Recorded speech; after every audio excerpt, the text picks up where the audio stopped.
గతేడాది నవంబర్లో ఎర్రకోట సమీపంలో జరిగిన ఆత్మాహుతి దాడిలో మరిన్ని అంశాలు వెలుగులోకి వచ్చాయి. ఆత్మాహుతి దాడికి నిందితులు ఏఐ ఆధారిత ప్లాట్ఫామ్ను ఉపయోగించినట్లు జాతీయ దర్యాప్తు సంస్థ ఎన్ఐఏ గుర్తించింది. ఉగ్రకుట్ర రూపకల్పనలో ఏఐను దుర్వినియోగం చేశారని వెల్లడించింది. ఎన్ఐఏ ప్రత్యేక న్యాయస్థానంలో దాఖలు చేసిన 7,500 పేజీల ఛార్జిషీటులో ఈ అంశాలు వెల్లడయ్యాయి. కారును నడిపి ఆత్మాహుతి చేసుకున్న డాక్టర్ ఉమర్ నబీ రాకెట్లను ఎలా తయారు చేయాలి, దానిలో బాంబులుగా ఏ పదార్థాలను వినియోగించాలన్నది యూట్యూబ్ చాట్‌జీపీటీలో శోధించినట్లు అధికారులు గుర్తించారు. అడవుల్లో పరీక్షించిన రాకెట్ల శకలాలను దర్యాప్తు అధికారులు స్వాధీనం చేసుకున్నారు. డ్రోన్లు ఎగిరే ఎత్తును, అవి మోసుకుపోగల బాంబుల సామర్థ్యాన్ని ఎలా పెంచాలో మరో నిందితుడు జసీర్కు డాక్టర్ ఉమర్ సలహాలు ఇచ్చినట్లు గుర్తించారు.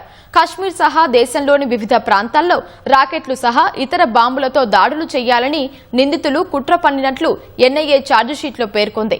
తమ సమక్షంలో నిందితుడు జసీర్ ఆయుధాలను తయారీ చూపించాడని తెలిపింది.